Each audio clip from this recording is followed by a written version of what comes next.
سال ہے 1934، ستمبر کا مہینہ ہے، جامعۃ تبلیغ اہل حدیث کی کانفرنس ہے اور مولانا آزاد صدر جلسہ ہے۔ وہ فرماتے ہیں، برادران عزیز، قبل اس کے کہ اس موقع پر بعض مطالب جو میں آپ لوگوں کے سامنے پیش کروں، میں چاہتا ہوں کہ چند باتیں بطور تمہید کر دوں۔ مجھے یقین ہے کہ اس مجمع میں ایسی تعداد موجود ہے جو بے خبر نہیں کہ میں عام مجموعوں میں شریک ہونا نہیں چاہتا۔ کچھ تو صحت کی کمزوری کا اقتضا ہے اور کچھ طبیعت کی افتاد کہ میری طبیعت دوسری طرف نہیں جاتی۔ یہ یقیناً میری کمزوری ہے، مگر یہ واقع ہے کہ مجھے تھوڑی دیر کے لیے بھی رسمی تقریر کرنا گراں ہوتا ہے۔ اب چند سالوں سے اگر گوارا بھی کرتا ہوں تو جبر ہے، مگر جبر کی بھی کئی قسمیں ہوتی ہیں۔ ان قسموں میں ایک خوشگوار جبر بھی ہے، اور ایسا ہی ایک خوشگوار جبر اس موقع پر بھی کیا گیا۔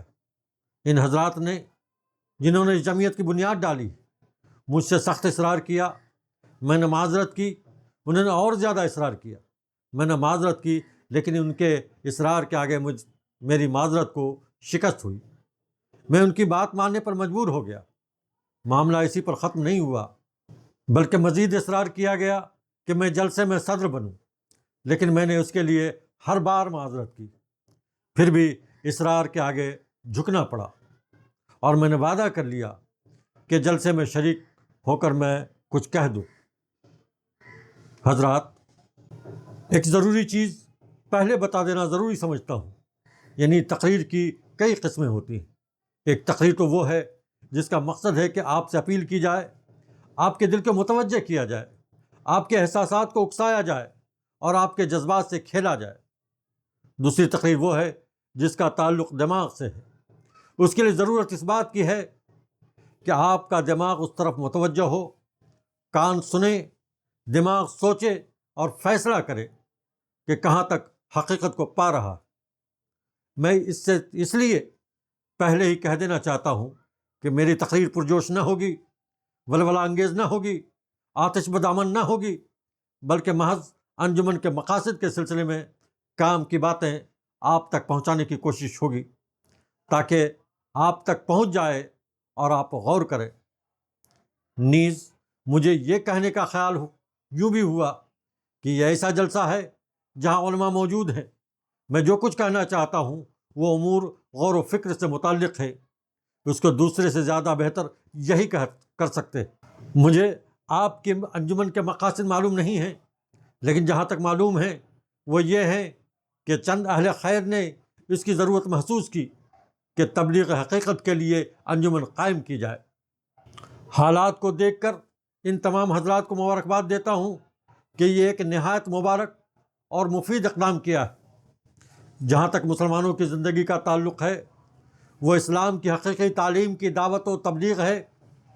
آپ کی کوششوں کے اثرات دیکھتا ہوں۔ بحمد اللہ آپ نے عظیم الشان جلسہ منعقد کیا ہے، مبارک اقدام۔ لیکن میں سمجھتا ہوں کہ آپ یہ نہ سمجھے ہوں گے کہ وہ اقدام یہیں ختم ہو جائے گا۔ ضروری ہے کہ آپ کو رخ بھی معلوم ہو، منازل موجود ہوں اور منزل مقصود بھی پیش نظر رہے۔ علماء کی جماعت کو دنیا اور ان کے پند و نصائح سے شہریوں کو فائدہ پہنچانا مبارک اقدام ہے، مگر نفس عمل نہیں ہے۔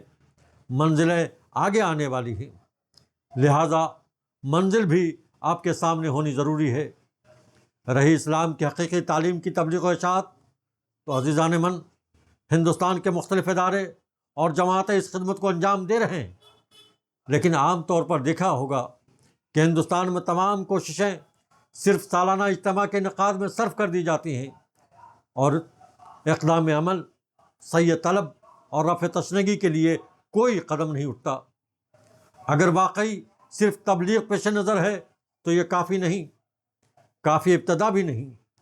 ابتدا تو جب ہے کہ اشاعت و تبلیغ کے سلسلے میں یہ بھی سوچا ہو کہ وقت کیا ہے، اس کا مطالبہ کیا ہے، اس کا رخ کدھر ہے، اس کی پیاس کیا ہے، آپ کو کس رخ کا جواب دینا چاہیے، اس کی تشنگی کو بجھانے کے لیے کیسے گلاس میں آب حیات انڈیل کر دینا چاہیے۔ اگر آپ کے سامنے یہ باتیں نہیں، یہ خیال نہیں، تو پھر اس سے بھی کوئی فائدہ نہیں۔ آپ اگر اسلامی کوشش کرتے ہیں تو کیجئے، بھلائی ہوگی، لیکن آپ اسی پر قانع نہ ہو جائیں، اور افسوس ہے اگر آپ اسی پر قانع ہو جائیں، اسی پر قناعت کر لیں۔ بہت بہت شکریہ۔